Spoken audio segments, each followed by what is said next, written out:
How could the most powerful military on Earth lose a war against Iran? At first, the question sounds almost impossible. The United States spends more on its military than the next several countries combined. Its Navy controls oceans. Its Air Force operates some of the most advanced aircraft ever built. So how could anyone seriously argue that the US might lose a war against Iran? Yet that is exactly the question some analysts have begun asking. Not because the United States lacks power, but because modern wars are rarely decided by power alone. Within the first few minutes of looking at the problem, three factors begin to appear again and again: geography, economics, and time. Iran is not a small country. It is massive, stretching across mountains, deserts, and cities spread over a huge territory. Modern wars are also incredibly expensive. Sometimes the cost of defending against an attack is far greater than the cost of launching it. And then there is time. Wars today rarely end quickly. They stretch for months, sometimes for years. And the longer a war continues, the more pressure builds on everything behind the battlefield: economies, supply chains, politics, and alliances. Military planners often talk about something called systems pressure. It means war is not just about tanks, jets, or missiles. War is a machine. And that machine depends on several systems working at the same time: logistics,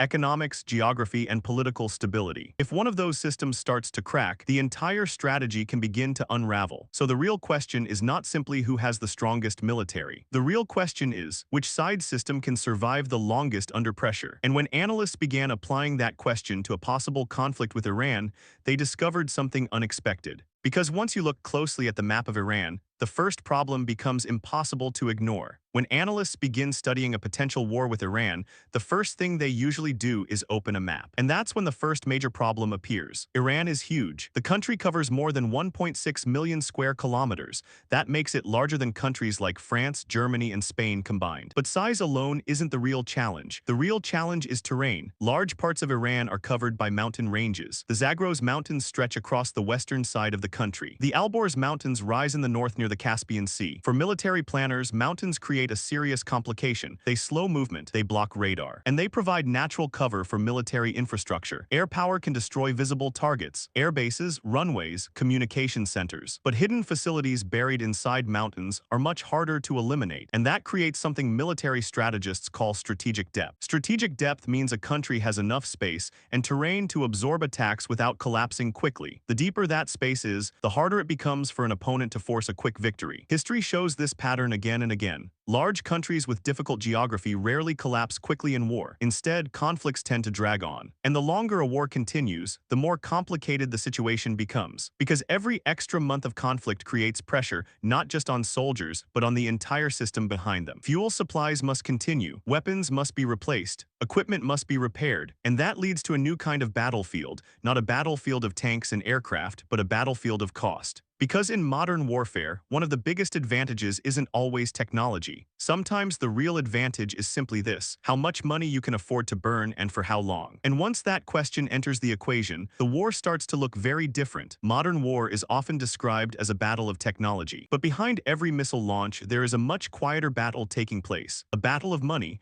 Every military system has a price. Fighter jets cost tens of millions of dollars. Missile defense systems can cost even more.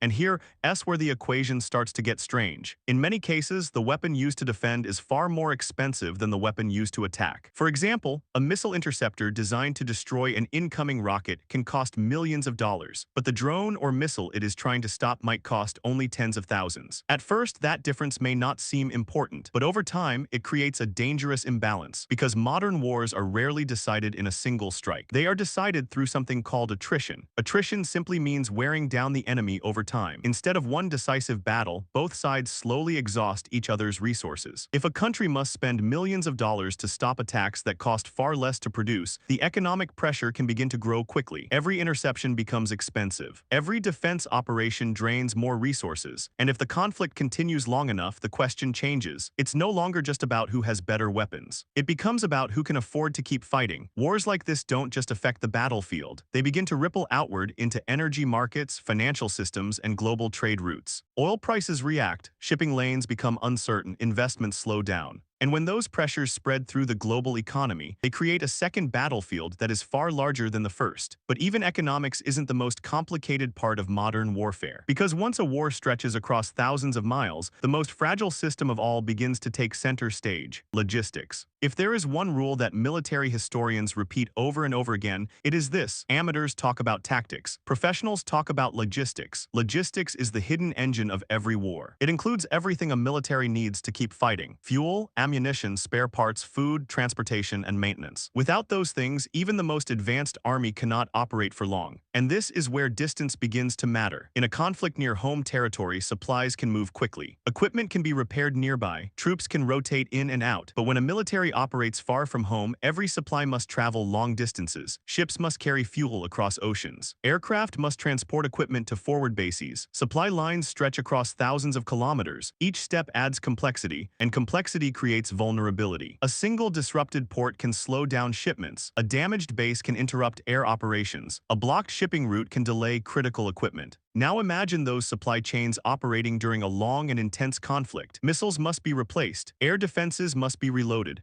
Aircraft require constant maintenance. All of this depends on a steady flow of materials. And that flow cannot stop, because once logistics slows down, operations begin to slow down as well. This is why long wars are so dangerous for powerful militaries, not because they lack advanced weapons, but because the system required to support those weapons becomes enormous. Every day of conflict increases the pressure on supply networks. Fuel consumption rises, repair demands grow, stockpiles begin to shrink. And if the war continues long enough, something unexpected happens. The battlefield stops being defined by firepower. Instead, it becomes defined by endurance. Which side can keep its system running? Which side can maintain its supplies? Which side can absorb pressure for longer? And that question leads us directly back to the mystery we started with. Because modern wars are rarely decided by who is strongest at the beginning, they are decided by something far less dramatic: who can survive the longest. Next part: how could the most powerful military on Earth lose a war against Iran? The answer isn't simple, and it isn't about a single battle. Modern wars are rarely decided by one dramatic moment. Instead, they are decided slowly through pressure. Pressure on geography, pressure on economics, pressure on logistics, and pressure on political will. When analysts examine these systems together, they begin to see the same pattern. The outcome of a war is not always determined by who starts stronger. It is determined by who can endure longer. A country fighting close to home has natural advantages: shorter supply routes, familiar terrain, and a population that is directly connected to the outcome of the conflict. On the other side, a distant military must keep its entire war machine running far from its own borders. Every aircraft sortie consumes fuel. Every missile fired must eventually be replaced. Every system must be repaired and maintained. Over time, the pressure builds, economies react, political debates grow louder, allies begin to calculate their own risks. And slowly, the original question changes. The question is no longer, who has the stronger military? The real question becomes, whose system can survive the longest? History shows that powerful countries sometimes struggle in wars that stretch beyond their expectations.